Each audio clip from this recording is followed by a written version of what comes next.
First of all, I want to apologize for not doing a video yesterday because I can't do that. That's not how you build up a good YouTube channel. I've learned this. Hold on one sec. I've learned that consistency is key, and I said I was going to do a video every day, and I didn't do one yesterday. And there's no excuse. I was very busy, but that's no excuse. That's why I decided not to do one yesterday, because I was so busy I didn't stop to do it, and that was a choice, and it was the wrong choice. I should have made at least a few minutes to get on here, because that's the right thing to do. I said I was going to, and I'm very busy today, but I thought this would be a good time to hop on and at least do a little something. So I'm about to drive home. I'm just leaving Ted's Rental over in Middletown. Let's see if my phone will stay up like this. That'd be cool. Then I don't have to hold it and be risky when I drive. You hear about this new insurance thing that some people are doing? Like you install an app on your phone, and it monitors like how often you mess with your phone when you're driving, and how often you pick it up, if you use any apps, if you're texting and whatnot, and supposedly it'll give you lower rates if you leave your phone alone when you drive. I don't know how I feel about that. It seems a little invasive, just a little bit. I guess if you don't care and they really do have lower rates, that would be good. But hold on, something's happening here. I've just come upon a railroad crossing here. I'm stopped, so I'm gonna see. My rates would go higher now if I had this insurance. So here we are. It stopped, but I don't see a train and I don't hear a train. Could it be a false alarm? It could be. Nope. Well, the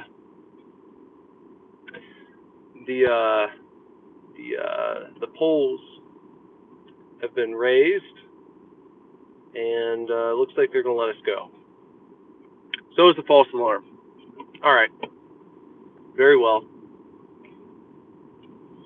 So let's see. So I'm driving home from Ted's. I keep wanting to say Arts.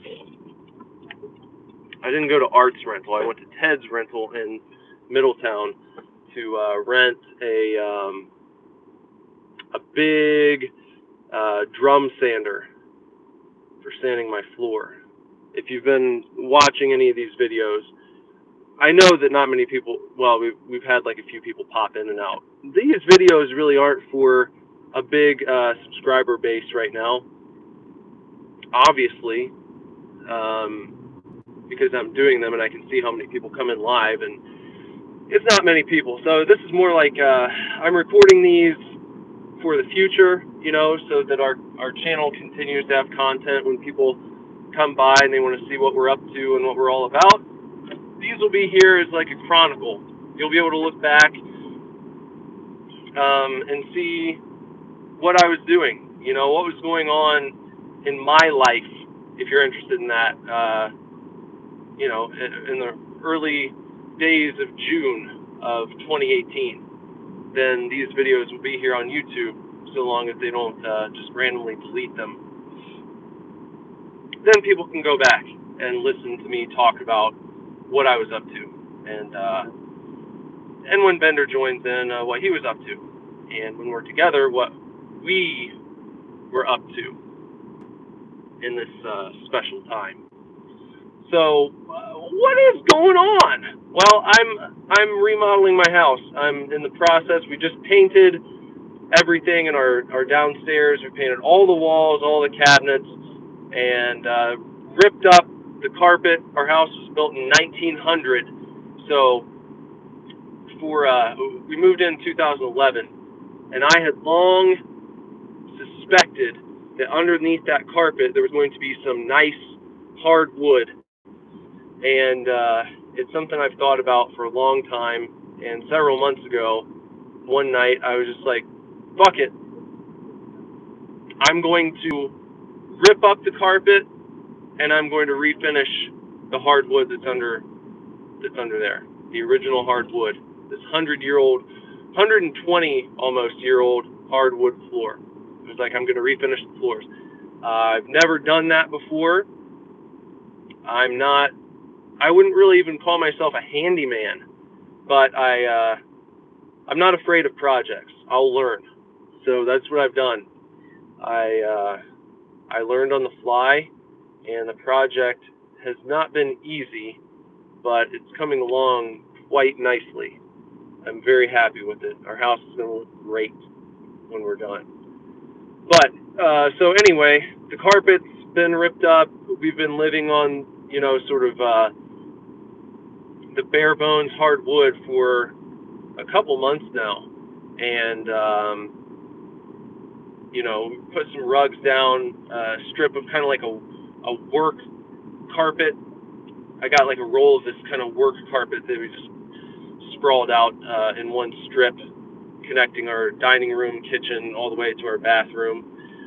And so we've been when we're stepping on. Obviously, it's not finished. It's very old and it's splintery and such. So that's what I've been working on fixing the past few days with my good friend. We've been going hard in the paint, hard on the hardwood. My good brother Andrew, he's been helping me out quite a bit, and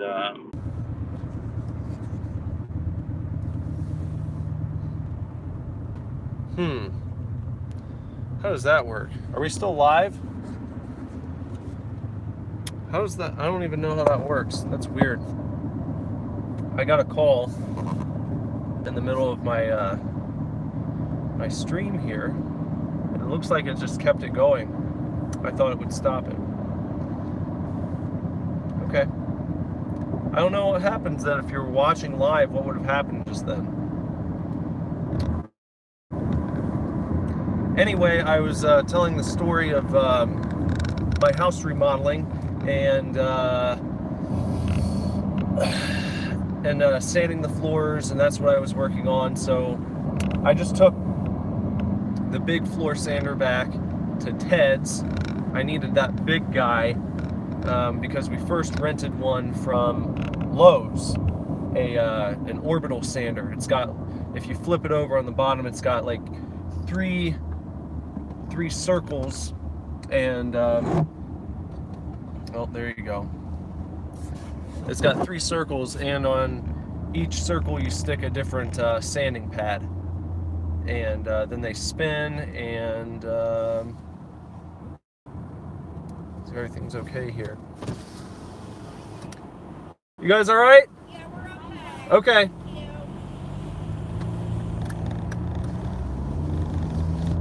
There were some people stopped right on the side of the road there.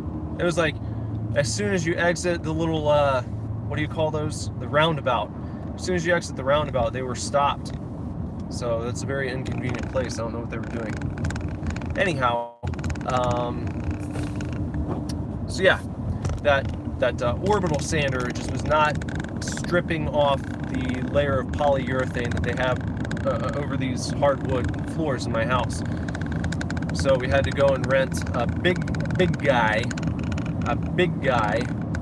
sander to strip that stuff off, and now that that's done, I take that sander back. It was due back at 3.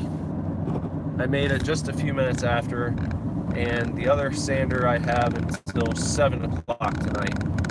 So I've got a few more hours with that still, and gonna have to bust butt to make it happen. But uh-oh, he fell down again.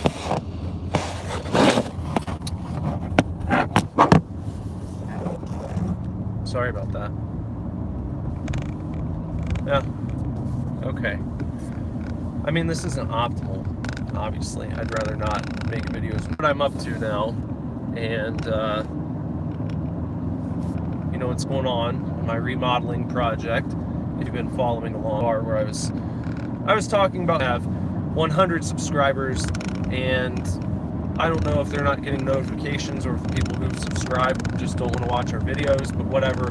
Not many people are watching these right now, but in the future, when the channel's, you know, grown to several thousand people, then you might find yourself back here in the future, just going back and seeing what I was up to and what these live videos were like before anyone else was watching or chatting or joining in or anything. Ultimately, that's the idea, is to use these videos as a way to stay in touch. Are we back?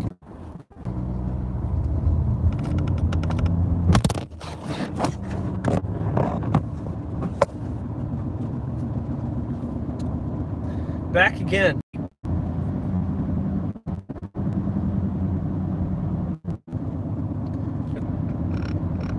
Man, if you the end of this video, if you made it to the end of this video, you deserve your pat on the back. I tip my cap to you. This has been annoying. This has been an annoying video because I lost connection who knows how many times. So I don't know what this will look like on playback, but I have a feeling it'll be very stupid. I have a feeling it will not be a fun video to watch. So if you've made it to the end, I have to tip my cap, and you should also give yourself a pat on the back, like I said. But what I was trying to say is where it was dropping out just a few minutes ago, it's not far from town.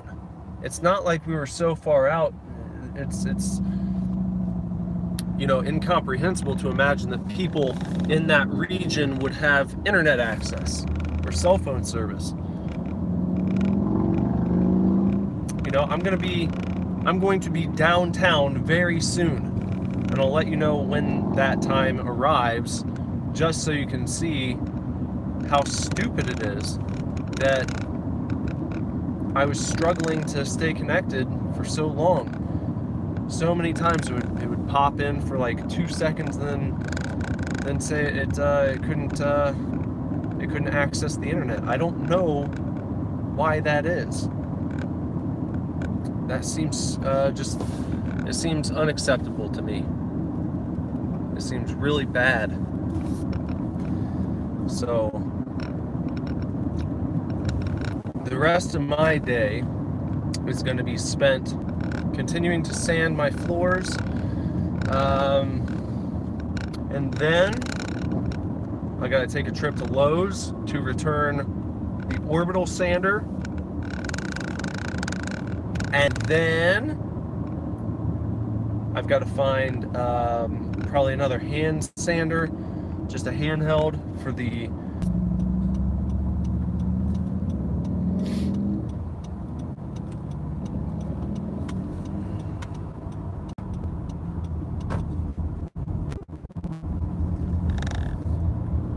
That's a joke. That's a joke.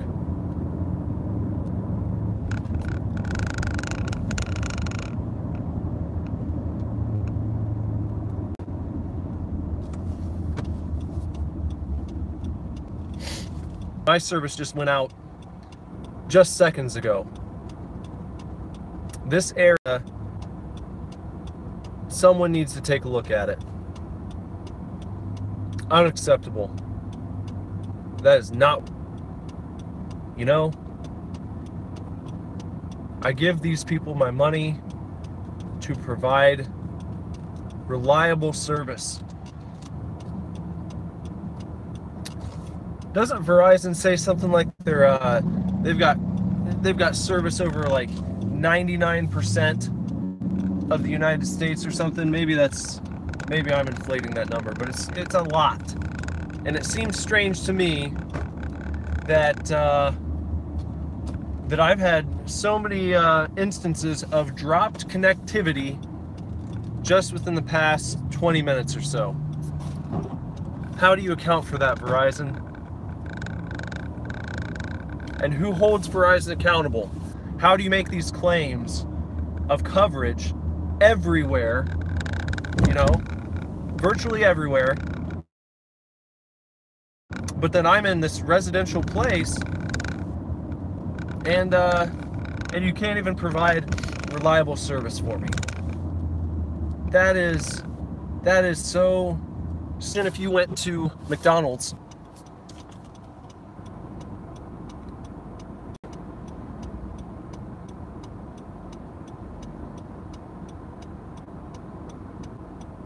look at that. Now I'm home. Now it's dropping when I am home. You see? And I had someone in here and they left. That's what happens. That's what happens, Verizon. You have cost me a viewer because your service is so awful that you couldn't keep it together.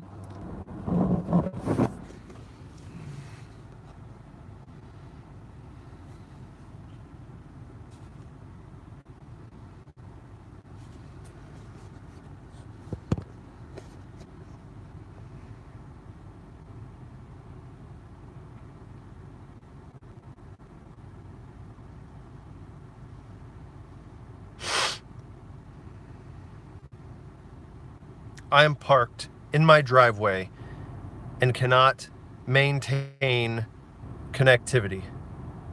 I gotta go.